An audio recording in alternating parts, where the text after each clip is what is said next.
Today we are with my friend Johann Boden from Vista Outdoors and we're talking ballistics.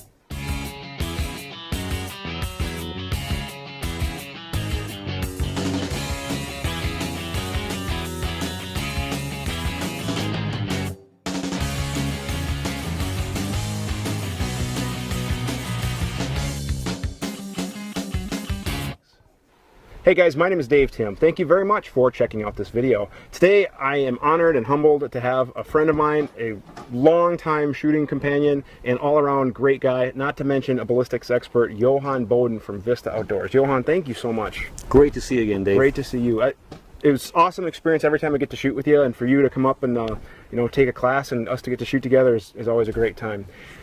However, I had an ulterior motive when I saw you register, and that is I wanted to see if we could meet and talk ballistics. So Johann, you are truly who I think of when I think of a ballistics expert. If I looked at the dictionary for ballistics guru expert, it's this guy right here. You work for Vista Outdoors, you're the law enforcement liaison for the law enforcement lines of ammunition, and generally when I have an ammunition question, whether it be for my duty use or practice ammo or whatever, this is the guy that I ask. He's the resource that I tap. So having him here for you guys really truly is a great resource. So awesome to have you. Thanks for having me. Yeah, it's going to be a great time. So what I'm hoping we can kind of do is start out by just answering some ballistic basic 101, because there's times when I get a lot of these common questions and I'm hoping we can kind of roll through them and you can kind of chime in with your expertise.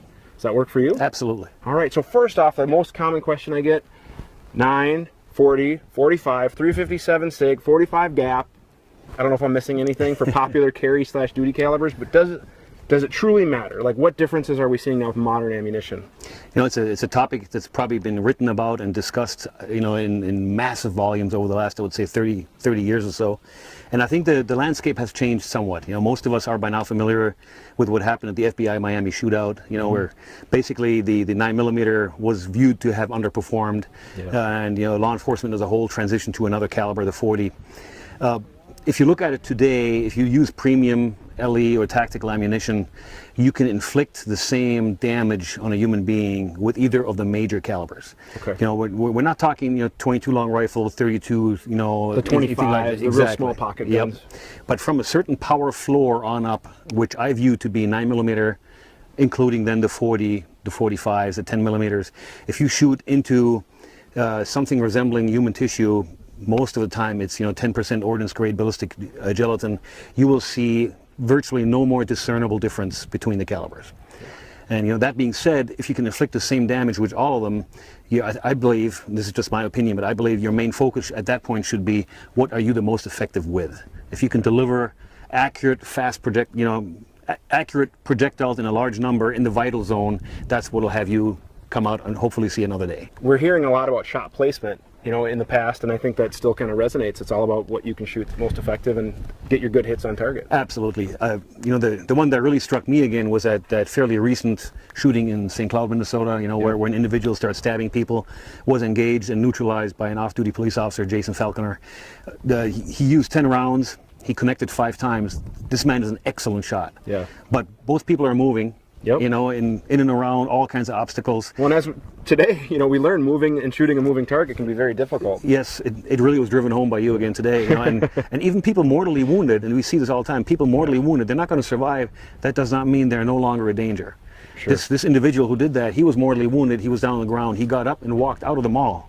Then he died later on. He was a threat all the way through. Yeah. So what we really need to focus on, both in law enforcement as well as people who defend themselves, is incapacitation, not lethality.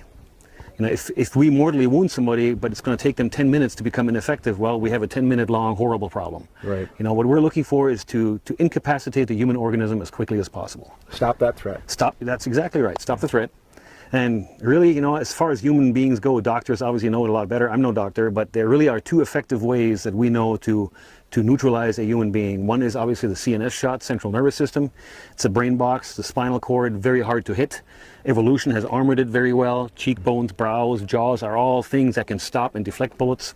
The only other effective way is a term that we use that's called exsanguination. It's really a fancy word for bleed out. When enough blood has left the body blood pressure drops, shock sets in, your knees get weak, you get dizzy, you fall to the ground, etc., and the fight is pretty much over. The way to accelerate that, because bleed out takes time, blood takes a while to leak out, the way to accelerate that is to use hollow point projectiles, namely to maximize the size of the projectile moving through tissue. Versus like Full Metal Jacket Exactly. or practice rounds. Exactly. You know, unlike our military, which is still stuck with Full Metal Jacket, thankfully in law enforcement as well as in this country as armed individuals, citizens, not subjects, we're able to choose a very effective ammunition which grows on impact. That's the hollow point, right? It gets bigger. And it really fulfills two functions. It maximizes the wound, speeding up exsanguination, and the other part is it stops the bullet on time. Yeah. You know, a Full Metal Jacket is very hard to stop effectively, and it becomes a danger for others who don't need to be shot. Sure. Well, and that was the question I had, you know, kind of going into this. I wanted to talk about caliber selection, and again, what I'm hearing from you is what I've, you know, kind of believed myself, is that it doesn't so much matter as the caliber as choosing a quality round, a quality caliber, like that minimum power floor, being able to shoot it effectively to get your shots where you need to, and then of course using a quality ammunition. Yep. And then that kind of tied into another question I'm glad we are addressing, is why would a permit to carry holder choose a hollow point or a defensive tactical type round versus a Full Metal Jacket? And you know, I work in law enforcement full time, and I come in contact with permit to carry holders in my profession, students, things like that, and surprisingly a lot of the people who I inventory and I just make casual conversation with, a lot of people are still carrying, you know, just a standard ball round, a practice round as their carry ammo, because I hear excuses because it's cheap, or sometimes people just don't know what they don't know. And I'm glad I'm hearing that from you. It's because we want it to expand, we want it to perform better, we want to worry about penetration issues. So I think we're doing a lot to choose a good, you're just doing yourself a lot of service by choosing a good quality ammunition. Very much so.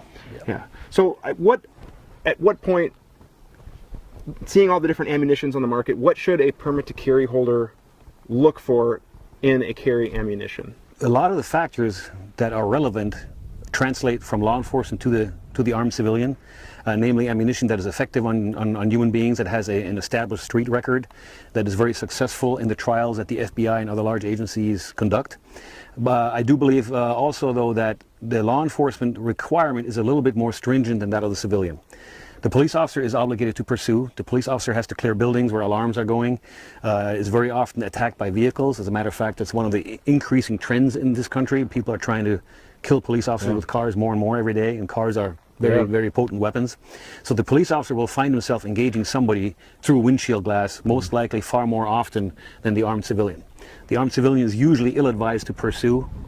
The LEO is usually obligated to pursue. You know, there are very salient differences there. So windshield performance of a projectile, very important for law enforcement, is probably on a lower grade of importance for the armed civilian. However, the penetration numbers that the law enforcement officer wants, namely penetrating deep enough to traverse through the vital organs, destroy certain vital organs, cause the incapacitation that we've been talking about without dangerously over-penetrating and affecting other people who are uninvolved. Those criteria all carry through, I believe, on both of them. With you guys, you make quality ammunition. People will now probably ask, well, what should I carry? Do you have a recommendation of your lines? And you guys make some great ammo. You have Gold Dot, the Gold Dot 2, you have HST.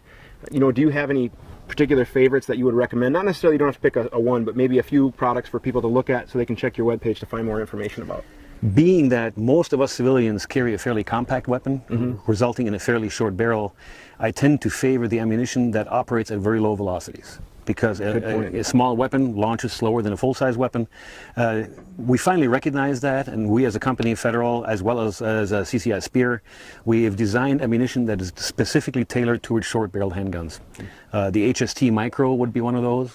Great brand, Yep, the Gold Dot short barrel versions for those of us who carry, you know, snub-nosed revolvers, things of that nature. That is ammunition where the projectile is tailored towards the velocity window that weapon generates.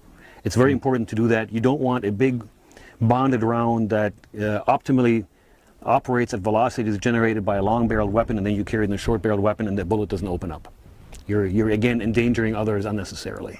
Yeah, that's a great point. And I think a lot of people just pick ammunition randomly, or they pick HST and they put it in everything, whereas it's going to perform differently out of your Glock 26 or 43 versus your 34 or 17. Very much so. And you know, now the rage these days is the pistol caliber carbine, which can be a very effective weapon if used correctly. But there again, bear in mind, you have barrels that are significantly longer than a handgun. What's optimal in your small handgun is definitely not going to be optimal in a long-barreled weapon. The other thing I think that's important to me as somebody who carries ammunition is that the ammunition is protected against the environment. We sweat on our guns. They're in the heat. They're in the extreme cold. At least where you and I live. Yeah. You know, the good quality ammunition, for example, has nickel-plated cases. I believe in that. You know, they don't tarnish. They don't corrode as quickly. We use something called mouth varnish. Or in the case of Speer, it's called Black Lucas, is a little trade name, but it's basically a sticky asphalt-like substance inside the case mouth that seals the juncture of the cartridge case mouth and the bullet, preventing contaminants such as water, sweat, etc. getting in and killing the powder. Equally important then is the cyanoacrylate, the Loctite around the primer that prevents leakage getting in there too of any kind of liquid, cleaning materials and so forth. So again, that's things that we're not going to find in your practice ammo. That is correct. Nice. Practice ammo, I believe the major consideration is price, functionality. Yep. But you know, tactical ammunition or law enforcement ammunition, whatever term you want to use, a lot more rides on it. You know, so there's a lot more scrutiny when we make it, and a lot more goes into it. Well, a lot of people just think about bullet and powder. That's the only difference, but it sounds like there's a lot more, and that's really good points that you brought up. So I think we've packed a lot of information into this video. Johann, again, thank you so much. Thank you for having me out. Appreciate it. We're going to put a link to Vista Outdoors and the ammunition lines in the description below for more information about Federal and CCI Speer ammunition. You can check out those links. And again, that's ammunition that I carry and I believe in, so I'm not just having Johann up here.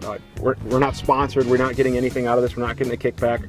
It's truly good products that I believe in, and he's a great guy, a great resource that I've truly gained a lot of knowledge from. So I think you've done our viewers a great service, and you've given them a lot of information. I really do appreciate it.